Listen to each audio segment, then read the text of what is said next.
Hi, I'm Noah Bombard, and here's what's happening in the ET Newsroom Thursday, July 1st. Well, those 6 Shaw strikers that were arrested yesterday were in court. We were on hand to observe. Now, they were brought in handcuffs and leg shackles. They'd actually been in custody since their arrest earlier that morning, around 3:30 in the morning.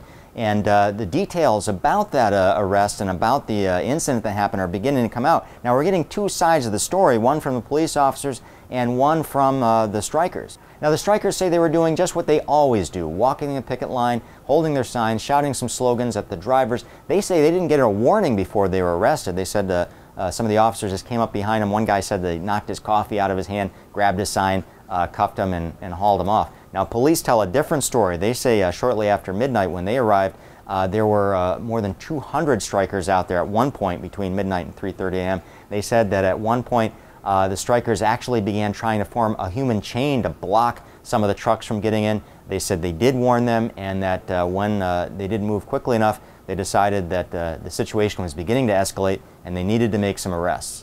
Now, the incident yesterday morning stands in sharp contrast to the strike up until this point. These guys have been out there for 4 months, and they've certainly been out there yelling at the drivers coming in, but it's been fairly peaceable without any incident. Even the officers on duty yesterday morning said they've been out on detail several times on the strike, and it's generally a calm environment without any disruption.